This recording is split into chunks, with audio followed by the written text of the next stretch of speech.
Vivienne learned the truth in her own home. Her husband was sleeping with her mother, and together they had already transferred every asset in her father's estate into his name. She didn't scream, she didn't fight. She walked away with nothing and started over.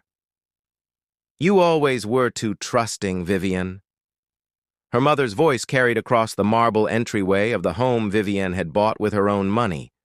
The sound echoed off walls she'd chosen, in a house she'd furnished room by room. Her mother, Diane, stood beside Marcus, Vivienne's husband of 8 years, her hand resting on his forearm with the casual intimacy of someone who'd been doing it for a while. The afternoon light coming through the windows made everything look staged, polished, rehearsed. Marcus didn't look away. He didn't apologize. He handed her a folder instead. "The transfer papers are inside," he said. "Your signature's already on file from the estate trust. Your mother helped me understand the structure better than you ever explained it." Vivienne took the folder. Her hands didn't shake. The house was silent except for the sound of paper sliding against paper. Everything her father had built, every asset she'd been managing since his death 3 years ago, every property and account bearing her family name, now listed Marcus as primary trustee, her mother as secondary. "You made it easy," Diane added. "All those late nights at the office, all those business trips. Someone had to make sure Marcus wasn't lonely." Vivienne looked at her mother, then at Marcus, then at the signatures on the documents, legal and binding and already filed with the county. She closed the folder, set it on the entry table, picked up her purse, walked to the door. "That's it?" Marcus called after her. "No scene?" She turned the handle. "Congratulations," she said. She pulled the door shut behind her and heard the lock click into place. Her car was parked in the driveway, a black Audi she'd leased 18 months ago when the company started generating real revenue. She got in, started the engine, drove to the gate. It opened automatically, the same mechanism that had opened for her every day for 4 years. She watched it close in the rearview mirror. The street was quiet, tree-lined, suburban perfection. She made it 3 blocks before she pulled over. The folder sat on the passenger seat. She didn't open it again. She already knew what was inside.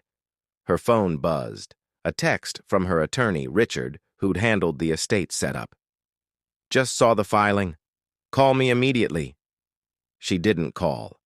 She put the phone face down on the console and drove. The afternoon stretched into early evening. Traffic thickened as she headed toward the city. She ended up at a Hampton Inn off Route 94, the kind of place with free breakfast and a lobby that smelled like chlorine from the pool. She paid for 3 nights in cash. The clerk didn't ask questions. The room was beige, 2 double beds, a desk, a television bolted to the dresser. She sat on the edge of the bed closest to the window and stared at the parking lot. The folder was still in her car. She hadn't brought it up. Her phone rang. Richard again. She answered this time. "Where are you?" he asked. "A hotel." "Which one?" "Does it matter?" "Vivienne, listen to me. The documents are legitimate. Marcus used the estate trust clause your father set up, the one that allows emergency transfers if the primary trustee becomes incapacitated or unavailable. He claimed you authorized it verbally during a medical consultation. I was never incapacitated. He has a notarized statement from your mother confirming it, and a letter from a physician." "Which physician?"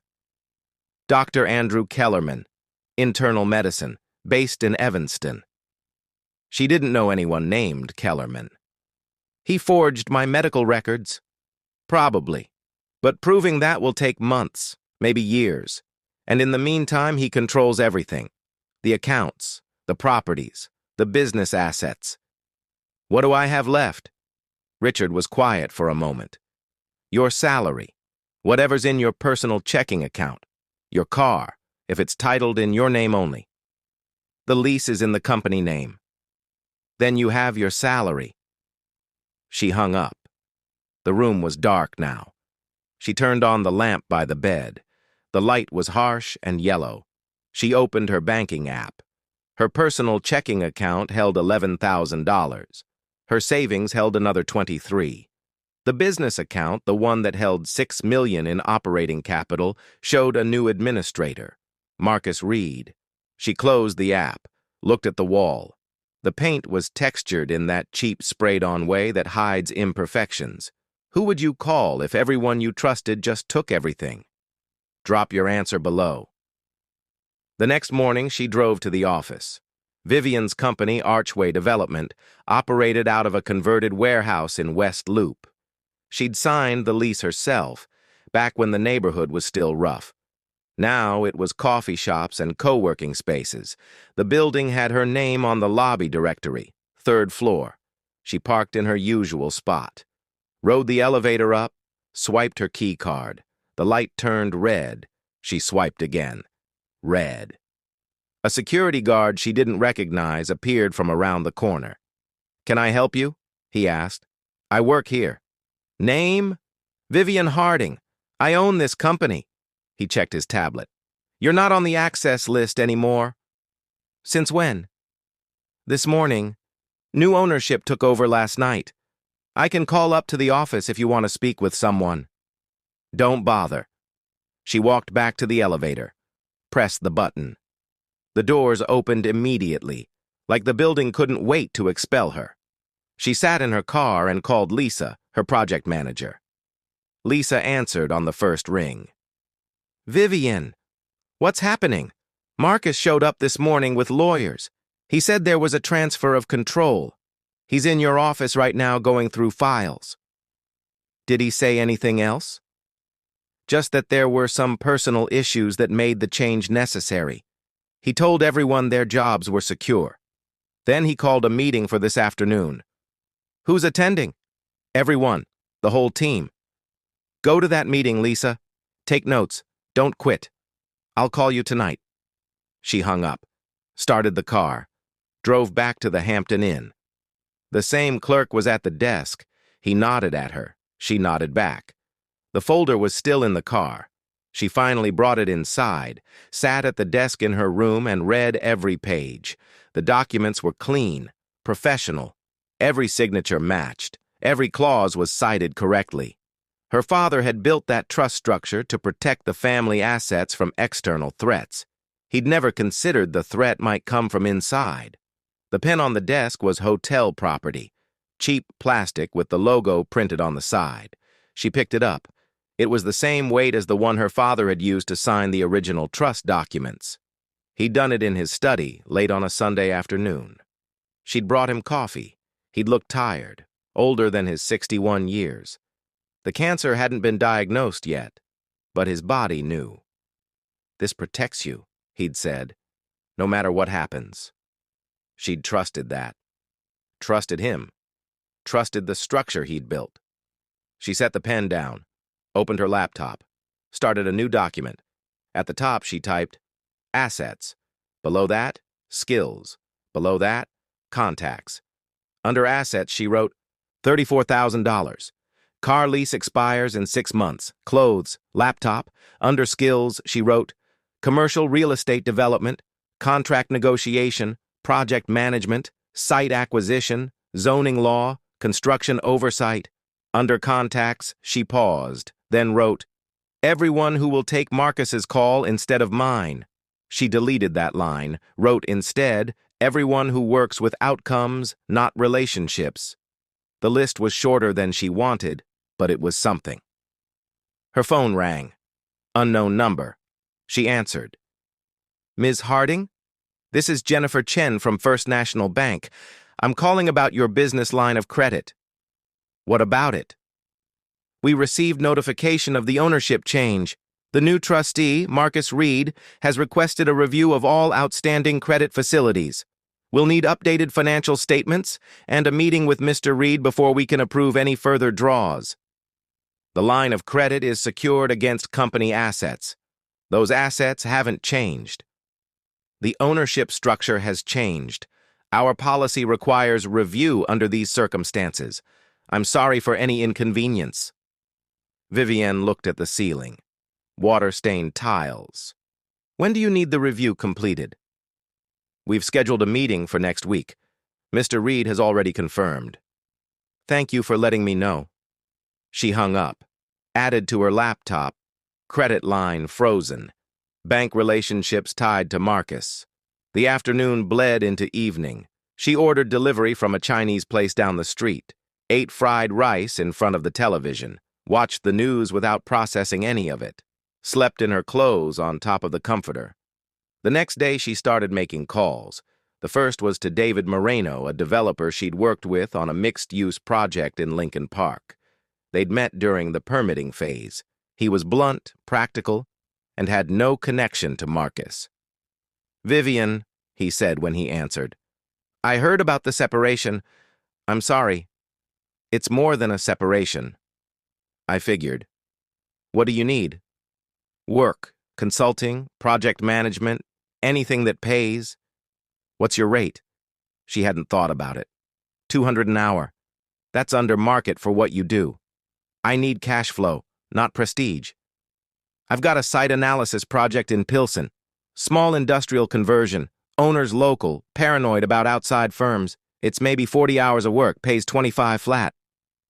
I'll take it. Can you start Monday? I can start today. The third day at the Hampton Inn, the manager knocked on her door. He was older, balding, with the tired courtesy of someone who'd seen everything. "Miss Harding? I wanted to let you know we have a weekly rate if you're planning to stay longer. It's cheaper than the daily." "How much?" $300 a week. Includes breakfast and Wi-Fi." She did the math. It was less than a fifth of what she'd been paying for the house. "I'll take it." "Great. Just come down and fill out the paperwork when you have a minute." He left. She looked around the room. Beige walls, cheap furniture, a window that overlooked the parking lot. She'd stayed in luxury hotels in New York, Los Angeles, Miami. She'd slept in penthouses and resorts. This was different. This was steady. She went downstairs and signed the paperwork. The project in Pilsen turned into 3 more referrals: small jobs, site analysis, permit applications, zoning consultations, nothing glamorous, nothing that would make headlines. But the checks cleared. The work was solid. Her reputation started to separate from Marcus's name. She moved through the days with mechanical precision. Wake at 6, free breakfast in the lobby, work at the desk in her room until noon, meetings in the afternoon, more work in the evening, sleep by 11. The routine was narrow, predictable. It kept her focused. Lisa called her during the 3rd week. "Marcus is mismanaging everything. He approved a site purchase in Evanston without proper inspection. The environmental survey came back contaminated. We're looking at a year of remediation before we can break ground." "How much did he pay?" $4.2 million. Vivian closed her eyes. "That site was flagged during preliminary review. I told him to walk away. He said you were being overly cautious. He wanted to move fast." "What else?" "He's renegotiating contracts with our subcontractors, trying to cut costs. Half of them are threatening to pull out." "Let them pull out." "Vivian, the company can't survive that." "The company isn't mine anymore, Lisa. You need to decide if you want to stay or leave. But don't stay because you think I'm coming back to fix it." "Are you?" "No." Lisa was quiet. "Okay," she said finally. "I'll figure it out." "You should leave, Lisa. You're good enough to work anywhere." "Maybe, but I'm not ready to give up yet." They hung up. Vivian stared at her laptop screen. The spreadsheet in front of her tracked her expenses and income. She was breaking even. Barely, but even. Her phone buzzed. A text from David. "Owner in Pilsen wants to move forward. He's asking if you can manage the full project. Construction oversight, budget management, timeline, 12-month contract, $75,000 plus performance bonuses." She typed back. "Yes." David responded immediately. "Meet us tomorrow at the site, 10 a.m. She closed her laptop, looked at the window. The sun was setting. The parking lot was half full.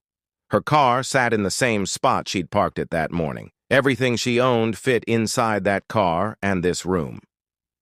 The next morning she met David and the property owner, a man named Vincent Ruiz, at the Pilsen site. The building was exactly as the specs described. Old brick, high ceilings, windows that needed replacing. Vincent walked the space with his hands in his pockets, pointing out problems. "The roof leaks," he said. "The electrical is from the 70s. The HVAC doesn't exist." "All fixable," Vivian said. "How long?" 14 months from permit approval to occupancy, maybe less if inspections move fast. "David says you're expensive, but worth it." "I'm not expensive anymore," Vincent smiled. "Then we have a deal." They shook hands. The contract was signed by the end of the week. Vivian started immediately. She hired a structural engineer, ordered soil tests, filed permit applications. The work consumed her. It was simple, tangible. Every problem had a solution. Every solution had a cost. Every cost had a timeline. She worked from the site most days, set up a folding table in the corner of the first floor, brought a space heater when the weather turned cold. The building had no heat yet, and the windows let in drafts that cut through her jacket. She didn't mind. The cold kept her sharp. Vincent stopped by every few days to check progress. He never stayed long, just walked the site, asked a few questions, and left. On one visit, he brought coffee. "You don't have to work from here," he said. "You could do this from an office." "I like being on site. It's freezing." "The heater works." He handed her the coffee. "You remind me of my daughter. She's stubborn, too." Vivian didn't respond. She took the coffee. It was hot and sweet. The permits came through faster than expected. Construction started in early November. Vivian hired a crew she'd worked with before, people who showed up on time and didn't cut corners. The budget was tight but manageable. She tracked every expense in a spreadsheet that she updated daily. By December, the foundation was reinforced. The electrical was updated. The roof was patched. The building started to look less like a ruin and more like something with potential. David called her in mid-December. "I've got another project, smaller. Office renovation in Wicker Park. Owner's a friend. Can you take it on?" "Alongside Pilsen?" "If you can manage both." She could. The Wicker Park project was straightforward. New flooring, updated lighting, fresh paint. She hired a separate crew and started the work the same week. The days stretched longer. She worked from 6 in the morning until 9 at night. The Hampton Inn room became just a place to sleep. Her phone rang one evening in late December. Unknown number. She almost didn't answer. "Ms. Harding?" A woman's voice. Professional. "This is Rachel Kowalski from Meridian Industries. I'm calling about a potential project. Do you have a few minutes?" "Go ahead." "We're looking for someone to manage a large-scale development project.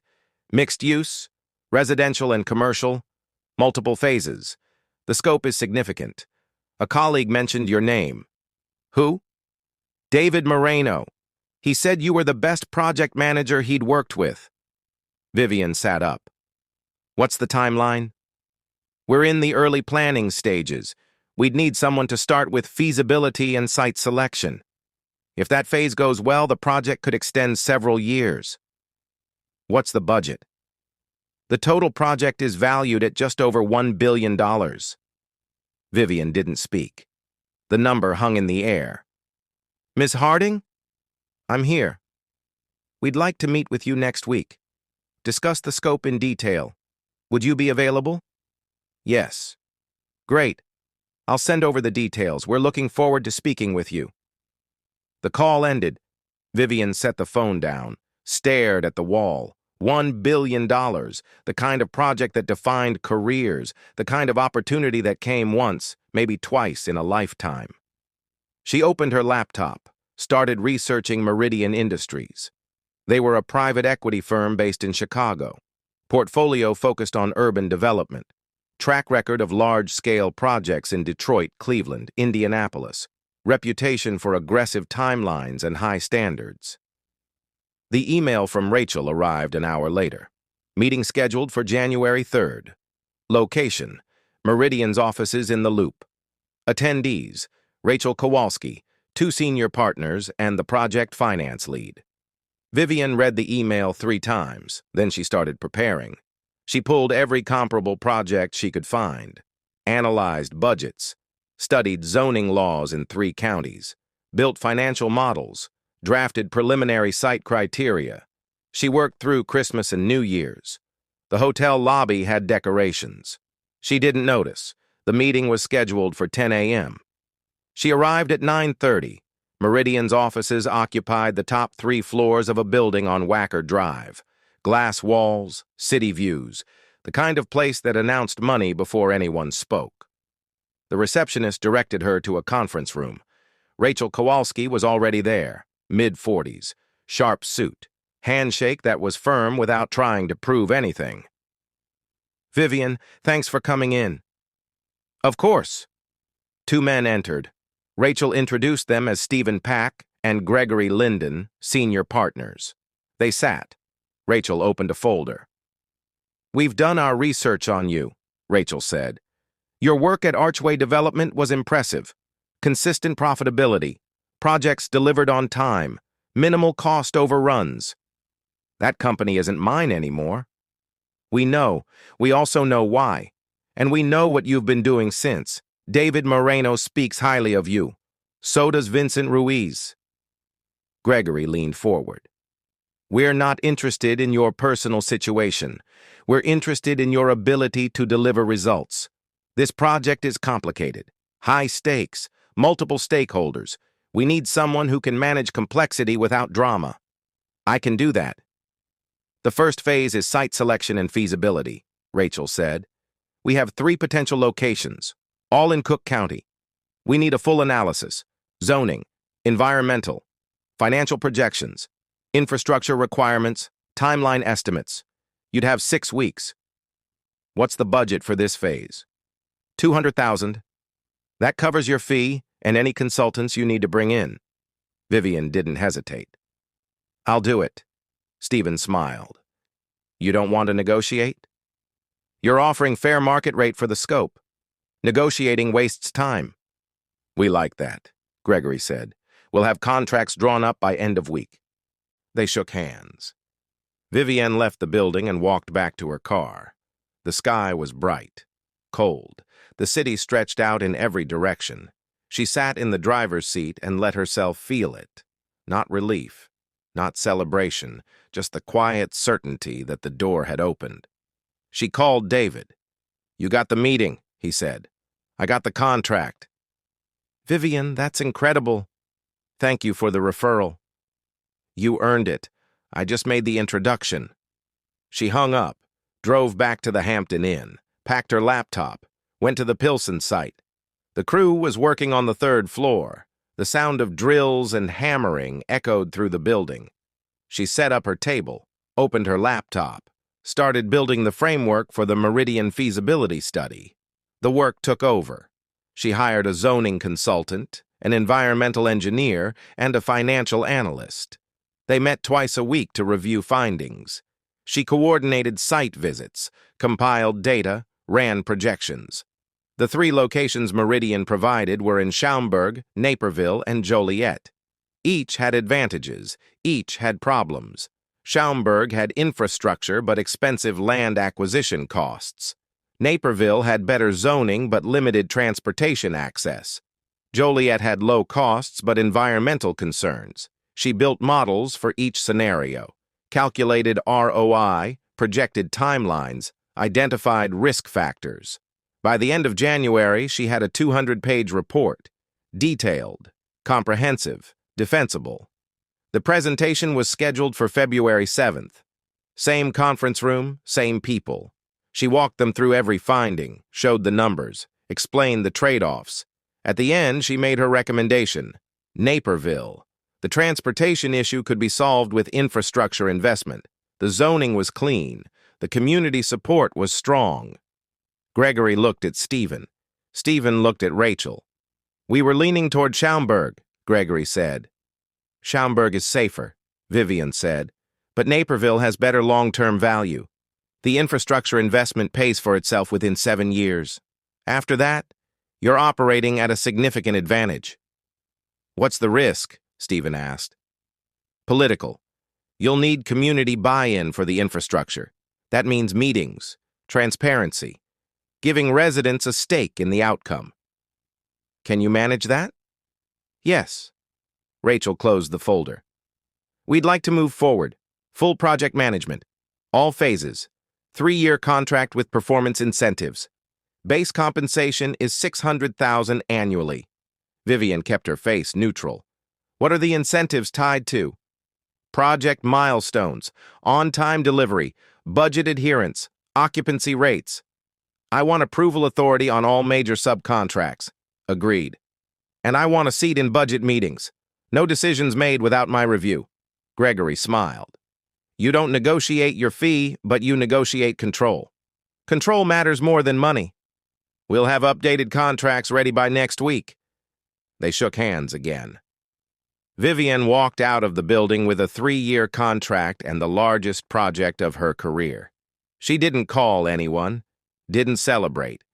She went back to the Pilsen site and kept working. The contract was signed on February 15th. Vivian started the next day. She set up a project office in Naperville, hired a team, 5 people, lean, experienced, no one from Archway. She didn't want the baggage. The first community meeting was scheduled for March. Vivian prepared presentations, met with local officials, answered questions. The residents were skeptical. They'd seen developers before, big promises, small follow-through. Why should we trust you? One woman asked during the meeting. Because I'm not asking you to trust me, Vivian said. I'm asking you to hold me accountable. We'll provide quarterly updates, open budget reviews. You'll know exactly where the money goes. What if you don't deliver? Then you'll have documentation to sue us. The room was quiet. Then someone laughed. The tension broke. The meeting ended with cautious approval. The project moved forward in phases: site prep, infrastructure, foundation work. Vivian was on site daily, managed schedules, solved problems, kept the budget tight. By June, the foundation was complete. By August, the framing was up. By October, the first residential units were taking shape. Meridian's partners visited every month, reviewed progress, asked hard questions. Vivian had answers. The project stayed on schedule, under budget. The performance incentives started hitting her account. She moved out of the Hampton Inn in September, rented a small apartment in Oak Park, 1 bedroom, furnished simply. She bought a bed, a couch, a desk, no art, no decorations, just function. The Pilsen project finished in November. Vincent Ruiz hosted a small reception. The building was fully leased. Tenants were moving in. He handed Vivian a check for the performance bonus. $15,000. You delivered everything you promised, he said. That was the job. I've got 2 more sites. Interested? Send me the details. She took on both projects, managed them alongside Meridian. The work was constant, relentless. She didn't mind. The calendar filled, the bank account grew, the reputation solidified. She hadn't heard from Marcus in 10 months. No calls, no emails, no lawyers. He had what he wanted. She had what she'd built. Then in early December, Lisa called. Vivian, I need to tell you something. Go ahead. Archway is in trouble. The Evanston site is a disaster. The remediation costs are triple what Marcus projected. The subcontractors walked off 2 jobs. We're facing lawsuits from 3 clients for non-delivery. Why are you telling me this? Because Marcus is trying to sell the company. He's shopping it to private equity firms. He's telling them the fundamentals are strong. Are they? No. The company's bleeding cash. He's desperate. Vivian didn't respond immediately. She was sitting in her apartment. The evening light came through the window. Oak Park was quiet. What do you want me to do, Lisa? I don't know. I just thought you should know. Thank you for telling me. Are you okay, Vivian? I'm fine. They hung up. Vivian sat in the silence. Archway Development. The company she'd built from nothing. The thing Marcus had taken because he could. Now it was failing. Dying. The irony wasn't lost on her. She could feel satisfaction, maybe even vindication. But what she felt was something quieter. Distance. A week later, Richard, her attorney, called. "Vivienne, Marcus reached out. He wants to meet." "Why?" "He didn't say, but I'd bet money it's about Archway." "Tell him no." "You sure? This might be your chance to—" "To what? Watch him beg?" "I'm not interested." "Okay, I'll let him know." Richard hung up. Vivienne deleted the voicemail Marcus had left on her phone without listening to it. The Meridian project hit its first major milestone in January. The residential tower was complete. Units were leasing ahead of projections. The commercial space had anchor tenants signed. Meridian's partners scheduled a meeting. Rachel, Stephen, and Gregory sat across from her in the conference room. "You've exceeded every expectation," Rachel said. "We'd like to discuss the next phase. 2 additional buildings, expanded commercial space, another residential tower, same structure, same team." "What's the timeline?" Vivienne asked. 3 years. Budget is another $700 million. Stephen slid a folder across the table. "We're also offering you equity. Small percentage, but meaningful if the project performs." Vivienne opened the folder, read the terms. The equity stake was 2%. Based on current projections, that could be worth $20 million at completion. "I'll need to review this with my attorney." "Of course." "Take your time." She signed the papers a week later. The expansion started immediately. Vivienne hired more staff, opened a larger office. The operations scaled. The work intensified. She managed 12-hour days, sometimes 14. The rhythm was sustainable because it was deliberate. Every task had purpose. Every decision had weight. Her mother called in February. Vivienne saw the name on the screen. Let it go to voicemail. Diane called again the next day, and the day after that. On the 4th call, Vivienne answered. "What do you want, Diane?" "Don't call me that." "What do you want?" Her mother's voice was tight, strained. "Marcus left. He emptied the accounts and disappeared. I don't have access to anything." Vivienne said nothing. "Vivienne, I need help. The house is in foreclosure. I don't have money for—" "You helped him steal everything I had." "I made a mistake." "No. You made a choice. Please. I'm your mother." "You stopped being my mother the day you chose him." Vivienne hung up, blocked the number, went back to work. Marcus surfaced in March, not through lawyers, through the news. He'd been arrested in Arizona, wire fraud, embezzlement. The details were vague, but the charges were serious. Vivienne read the article once, didn't save it. Richard called an hour later. "You saw the news." "I saw it." "The assets he controlled are going to be frozen. There'll be a receivership process. You might be able to recover some of what was taken." "How much?" "Hard to say. Depends on what's left. But it's worth pursuing." "How long will it take?" 2 years. Maybe more. I don't have 2 years to spend looking backward. "Vivienne, this is your family legacy, your father's estate." "My father's legacy is dead. I'm building something new." Richard was quiet. "Okay," he said finally. "I'll handle what I can on the back end. But I won't push." "Thank you."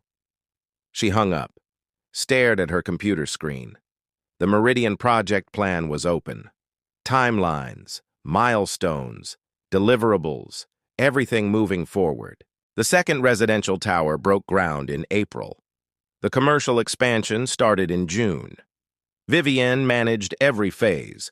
The team she'd built was functioning at a high level. Problems were solved before they became crises. Timelines were met. Budgets held. By September, the project was generating attention. Industry publications ran features. Other developers reached out with offers. Vivienne declined most of them. She took on 2 small projects, both in Chicago, both with developers she trusted. The Meridian project completed its second major milestone in November. Leasing rates were at 93%. Commercial tenants were renewing early. The financial projections were conservative compared to actual performance. Rachel called her in December. "We want to talk about year 3. I'm listening. We're accelerating the timeline, adding another building, expanding the retail space. We think we can deliver 18 months early if we scale properly. What do you need from me? Same thing we've always needed. Leadership, execution, results. I'll put together a plan. The call ended. Vivian looked out the window of her office. The Naperville site was visible from here. Cranes, workers, activity, something that hadn't existed 2 years ago. Now it was a skyline. Her phone buzzed, a text from Vincent Ruiz. 2 more projects, Milwaukee and Madison. Interested? She typed back, send details. Another text from David Moreno. Office conversion in Evanston. Owner wants you specifically. She replied, timing? David responded, flexible. You set the schedule. She leaned back in her chair. Her calendar was full. Her team was strong. The work was steady. She'd gone from a hotel room with $34,000 to managing projects worth over $1 billion in cumulative value. Not through luck, not through shortcuts, through work. Lisa called her in January. Vivian, I left Archway. I should have done it a year ago. Where are you now? Looking. Do you have anything? Vivian thought about it. Can you start Monday? Seriously? I need a deputy project manager. Someone who knows how I work. Someone I trust. Lisa's voice broke slightly. Yes, I can start Monday. Good. I'll send the details. She hired Lisa the same week. Then she hired 2 more people from Archway. Not everyone, just the ones who'd stayed because they believed in the work, not the politics. The Meridian project completed ahead of schedule in March. The final building opened to full occupancy. The retail space had a waiting list. The residential towers had resale values 20% above projections. Rachel, Stephen, and Gregory hosted a celebration dinner. Private room, expensive wine. Vivienne attended, thanked the team, shook hands, left after an hour. She drove back to Oak Park, parked in her usual spot, walked up to her apartment. It was quiet, clean. The desk by the window had her laptop and a single file folder. The folder held the equity agreement from Meridian. Signed, finalized, worth $22 million based on the final audit. She didn't open it. She knew what was inside. Her phone rang, unknown number. She answered. Vivian Harding? Yes. This is Tom Brennan. I'm with Keystone Development Group. We're looking for someone to lead a project in Detroit. Mixed use. Similar scope to what you did in Naperville. Are you available? She looked at her calendar. It was full, but not impossible. Tell me more, she said. The conversation lasted an hour. By the end, she'd agreed to a preliminary consultation. The project was ambitious, risky, exactly the kind of thing she'd learned to evaluate without emotion. She hung up, walked to the window. The street outside was empty. A few cars, streetlights, normal. Her father's estate was gone. Archway development was gone. The house, the marriage, the version of herself that had trusted easily. All gone. What remained was sharper, cleaner, built by her own hands. She opened her laptop, started drafting a proposal for Detroit. The work was familiar now. Site analysis, financial modeling, risk assessment. She moved through it with the efficiency of someone who'd done it dozens of times. Her phone buzzed. A text from Rachel. Lunch next week? We have something to discuss. Vivian typed back. Tuesday, noon. The meeting happened at a restaurant in the Loop. Rachel was already seated when Vivian arrived. She ordered water, skipped the wine.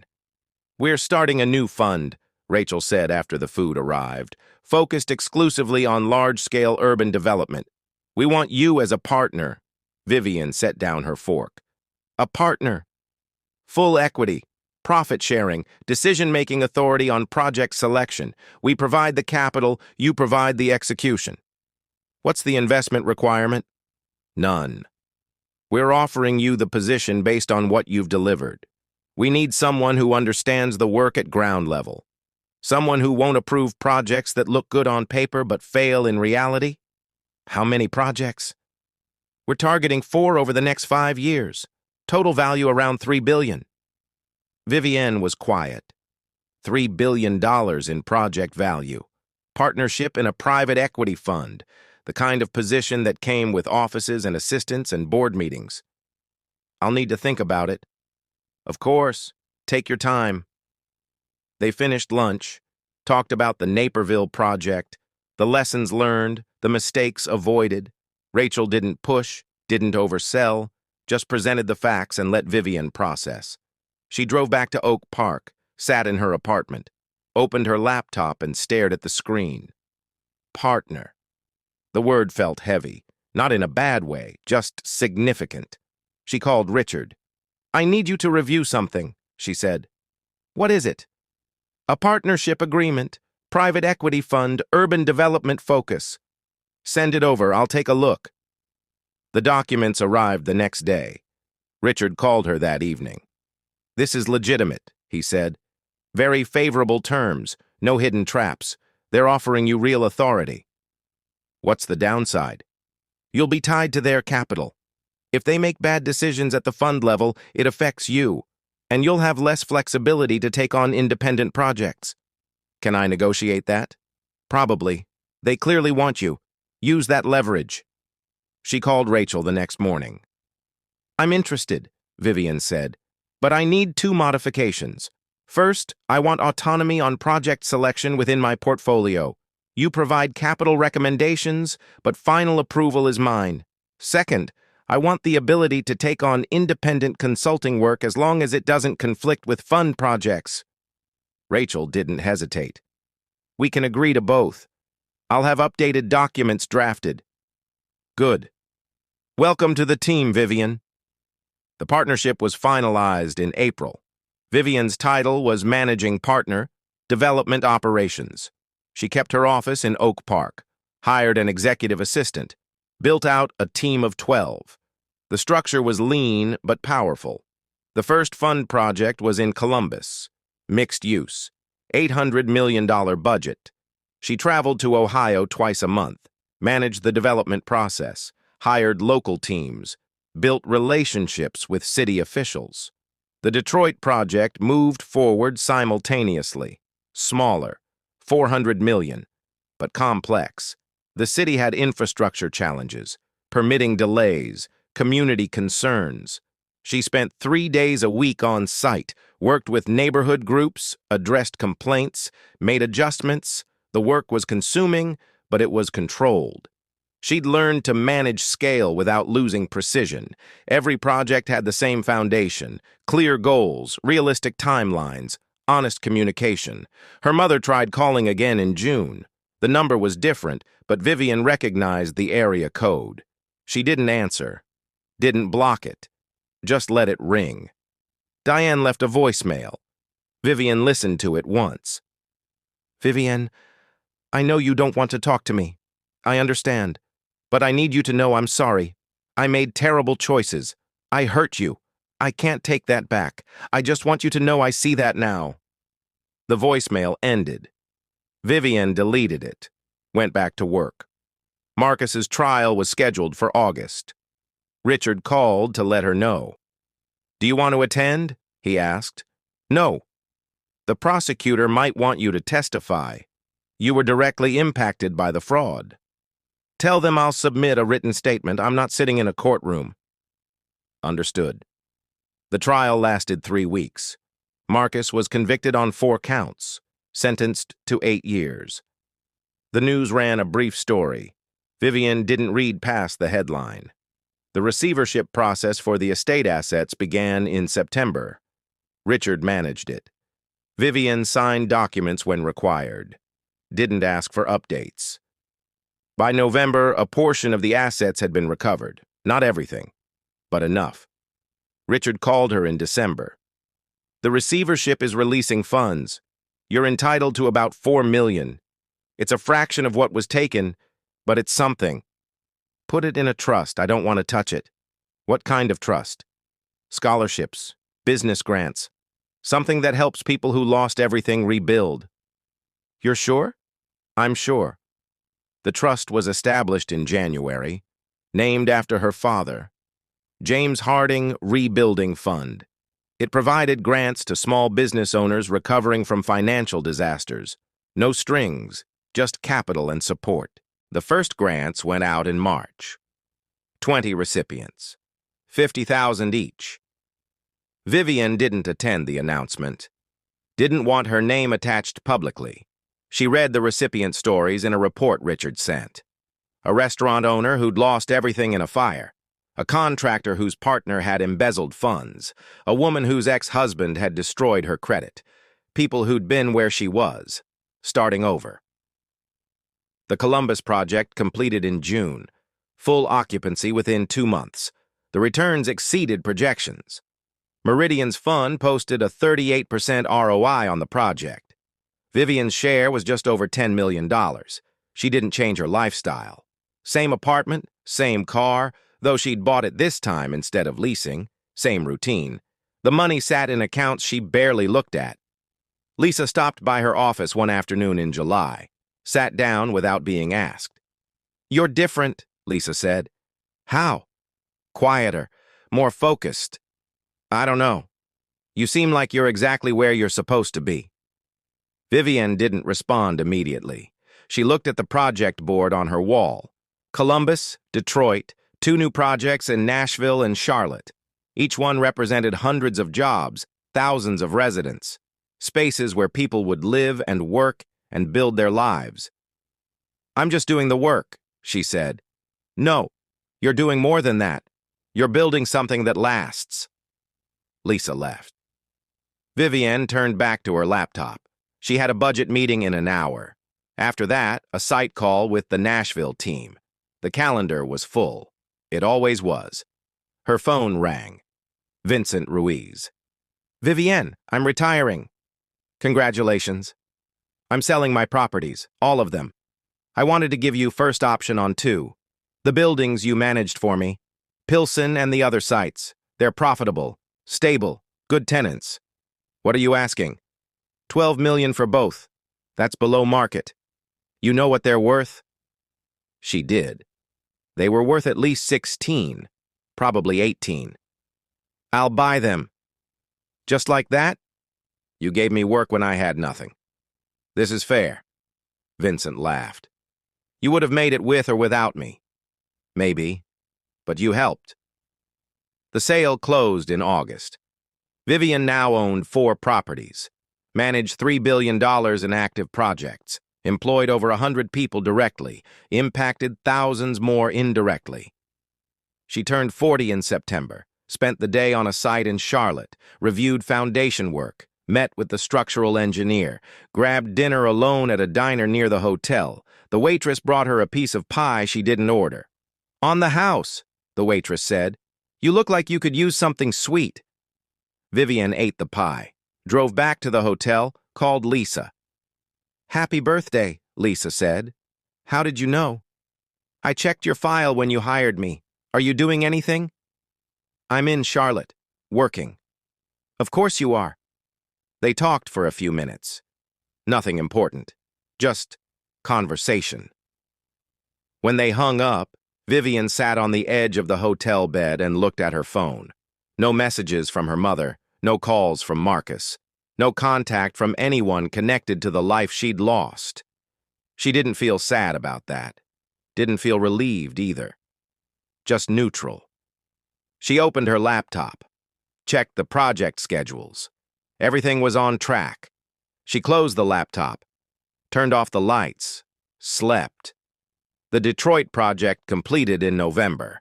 It was the most complicated build she'd managed. 3 years of permitting fights, community resistance, weather delays, budget constraints. But it finished. On time. Under budget. The city held a ribbon-cutting ceremony. Vivian attended, shook hands with the mayor, smiled for photos. Left before the reception. She drove through the neighborhood afterward. The building looked good. Clean lines, functional design. People were already moving in. A coffee shop had opened on the ground floor. A small grocery store was setting up next door. It was just a building. But it was also proof that things could be built, that failure wasn't permanent, that starting over wasn't the same as starting from nothing. She drove back to Chicago. The city appeared through the windshield as the sun set, familiar, solid, hers in a way it hadn't been before. Rachel called her in December. "We're closing the fund for new investments. Performance has been too strong. We're oversubscribed." "That's a good problem." "It is, but it means we need to talk about Fund 2. Bigger. $5 billion in target capital. We want you to lead it." Vivienne pulled into her parking spot, turned off the engine. "I'll need a team." "You'll have whatever you need. And I want more equity." "We expected that. Let's meet next week." The meeting happened. The terms were negotiated. Vivienne signed on as lead managing partner for the second fund. Her equity stake was 8%. If the fund performed like the first, she'd be worth over $100 million within a decade. She told Lisa over coffee. "That's insane," Lisa said. "It's just numbers." "No, it's validation. You rebuilt from nothing. I rebuilt from $34,000 and a hotel room." "That's nothing." Vivienne smiled. Small, controlled. "I guess it is." The new year started with momentum. Fund 2 launched in February. Vivienne selected 6 projects across 4 cities. Total value, $4.2 billion. The timelines stretched across 7 years. She hired more staff, opened offices in Nashville and Detroit, built partnerships with local developers in each city. The operations scaled. The systems held. Her phone rang one afternoon in March. Unknown number. She answered out of habit. "Vivienne?" She recognized the voice immediately. "Diane." "How did you get this number?" "I called your office. Told them I was your mother. They transferred me." Vivienne made a note to update her assistant's screening protocols. "What do you want?" "I don't want anything. I just wanted to hear your voice." "You've heard it. Goodbye." "Wait, please. I know I don't deserve your time. I know what I did. But I'm sick, Vivienne. The doctors say I have maybe a year." Vivienne stared at her computer screen. The project timeline for Nashville was open. Milestones in green, everything progressing. "I'm sorry you're sick," she said. "But that doesn't change what happened. I'm not asking for forgiveness. I just wanted you to know that I think about you every day, that I'm proud of what you've done. You don't get to be proud. You don't get to be part of this." "I know." Vivienne's hand tightened on the phone. "I hope you find peace, Diane, but I can't give it to you." She hung up, blocked the number, sat in the silence for a moment. Then she went back to work. Diane died in August. Richard called to tell her. "There'll be a service. Do you want to attend?" "No." "She left you something in her will. A letter." "I don't want it." "Vivienne." "I don't want it, Richard. Whatever she wrote, it doesn't matter." "Okay, I'll handle it." He sent the letter anyway. It arrived at her office in a sealed envelope. Vivienne looked at it for a long time. Then she put it in her desk drawer. Didn't open it. Didn't throw it away. Just let it sit. The Nashville project broke ground in September. Vivienne was on site for the ceremony. Local officials, press, community leaders. She gave a brief speech, thanked the team, outlined the vision. Afterward, a reporter asked her about her background. "You've managed some of the largest projects in the Midwest," the reporter said, "but there's not much about you online. No social media, no public profile. Why is that?" "The work speaks for itself. But people want to know the story. How you got here." Vivienne looked at the construction site behind her. Equipment, workers, foundation taking shape. "I started with nothing," she said. "And I built something. That's the story." The interview aired that evening. Vivienne didn't watch it. She was already on a plane to Detroit for a budget review. The years moved forward with relentless consistency. Projects completed, new ones started. The fund performed, her equity grew. By the time she turned 45, her net worth had crossed $130 million. She still lived in Oak Park, still drove the same car, still worked 12-hour days. The money changed nothing about her routine. She donated most of it. The Harding Fund, scholarships, community development grants, housing assistance programs. Lisa asked her about it once. "Why don't you enjoy it? Buy something. Travel. Take a break." "I am enjoying it. This is what I want." "Working constantly?" "Building things that last." Lisa shook her head. "You're impossible." "Probably." The Charlotte project completed in October. The last of the original Fund 2 developments. The performance was exceptional. Returns averaged 42% across all 6 projects. Meridian's partners hosted a celebration dinner. Vivian attended. Stayed for 2 hours this time, even gave a toast. "We didn't do this alone," she said. "Every project represents hundreds of people, architects, engineers, construction crews, city officials, community members. This success belongs to all of them." The room applauded. She sat down, finished her water, left as soon as it was polite. She drove home, parked in her spot, walked up to her apartment. Everything was the same as it had been 5 years ago. Same furniture, same desk, same view. She sat at the desk and opened her laptop. A new email from Rachel. Subject line, Fund 3. She read the email. Then she closed the laptop, looked out the window. The street was quiet. A few people walking. Cars passing. Normal. Her phone buzzed. A text from Vincent Ruiz, who stayed in touch even after retirement. "Saw the news about Charlotte? Well done." She typed back, "Thanks." Vincent responded, "My daughter's getting married next month. Small ceremony. You should come." She stared at the message, thought about it, then typed, "Send me the details." The wedding was in November, a small venue in Lincoln Park. Maybe 60 people. Vivian wore a simple dress, arrived on time, sat in the back. Vincent saw her afterward, walked over with a glass of champagne. "You came?" he said. "You invited me." "I didn't think you would." "Why not?" "You're not exactly social," she smiled. "No, I'm not." They stood together and watched the reception, people dancing, laughing, celebrating. Vincent's daughter looked happy, genuinely happy. "You ever think about that?" Vincent asked. "About what?" "Marriage, family, the normal things." "No." "Why not?" "Because I know what it costs when it's taken away." Vincent nodded, didn't push. They finished their drinks in comfortable silence. Vivian left an hour later, drove back to Oak Park. The apartment was dark when she arrived. She turned on the lights, sat at her desk, opened the drawer and pulled out the envelope from her mother. She'd never opened it, never thrown it away. It had just existed in the drawer for 3 years. She held it now, felt the weight of it. Then she opened it. The letter was short, 2 pages, handwritten. "Vivian, I don't expect you to forgive me. I don't expect you to read this, but I need to write it anyway. What I did was unforgivable. I chose comfort over integrity. I chose a man over my daughter. I destroyed your trust and your security because I was afraid of being alone. I've spent every day since regretting it. Not because of what happened to me, but because of what I did to you. You deserved better. You deserved a mother who protected you.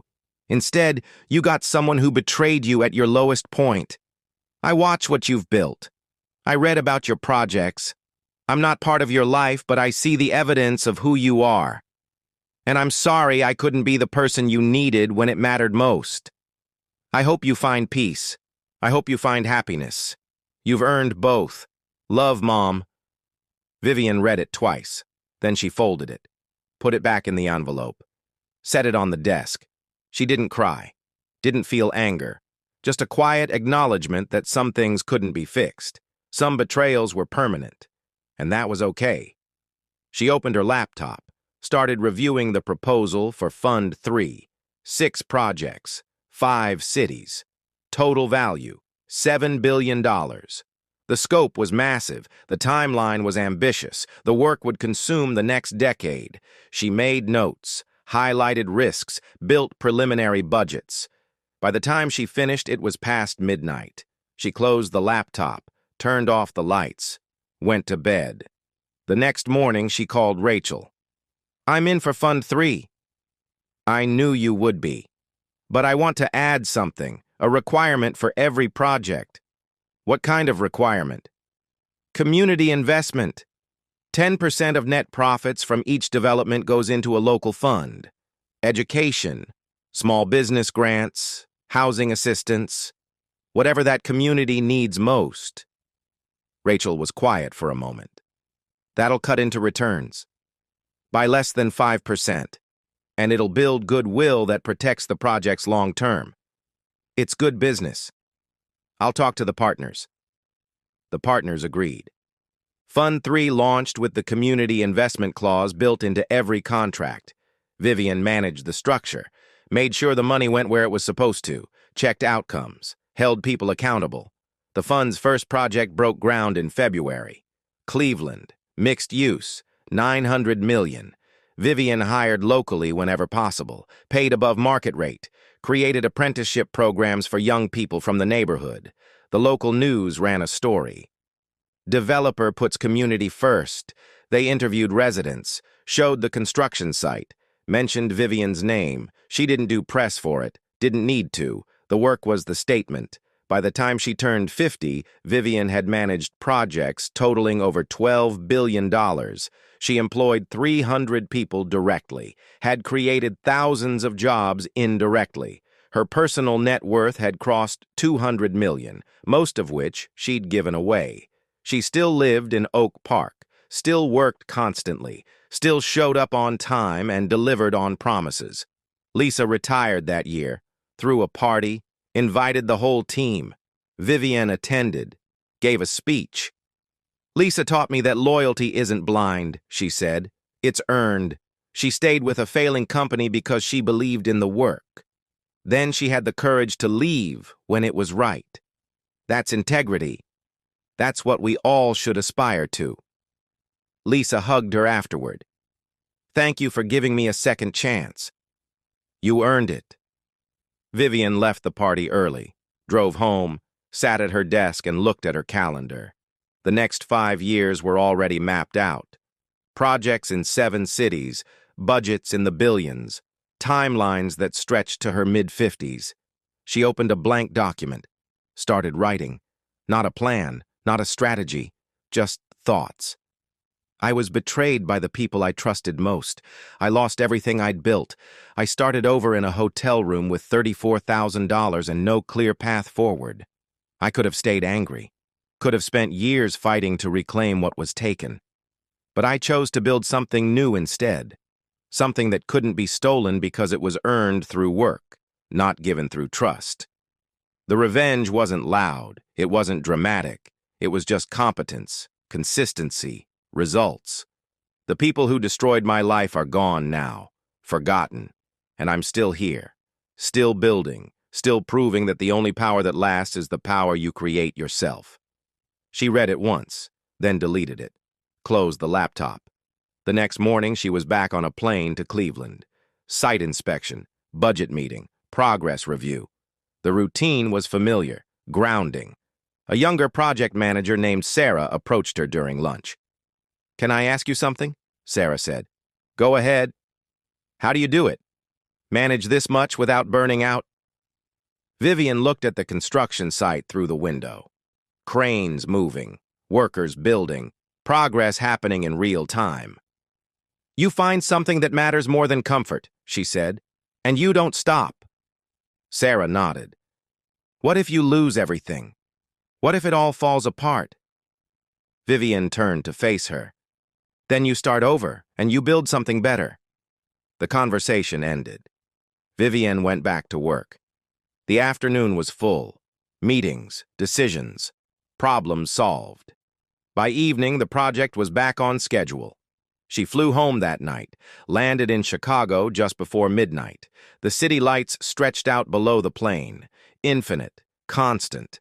She drove to Oak Park, parked in her spot, walked up to her apartment. Everything was exactly as she'd left it. She sat at her desk one more time, looked at the project board on the wall. Cleveland, Detroit, Nashville, Charlotte, Columbus, Naperville, cities where she'd left her mark, not her name, just her work. Her phone buzzed, a text from Rachel. "Meeting tomorrow, 10 a.m. We have a new opportunity." Vivian typed back, "I'll be there." She set the phone down, turned off the lights. Tomorrow there would be more work, more projects, more opportunities to build. But tonight, in the quiet of her apartment, she allowed herself one moment of reflection. She'd been humiliated, betrayed, left with nothing, and she'd turned it into everything, not through revenge, not through anger, not through speeches or confrontations or dramatic reclamations, through discipline, through competence, through showing up every day and doing the work when no one was watching. The people who destroyed her were gone. The life they stole was irrelevant. What remained was hers, built by her hands, earned through her choices. And it couldn't be taken away. She went to bed, slept deeply, woke up at 6 and started again. If you've ever had to rebuild from zero, what was the first step you took? Share it below. And if this story showed you something about what quiet power really looks like, hit that subscribe button. More stories like this are coming.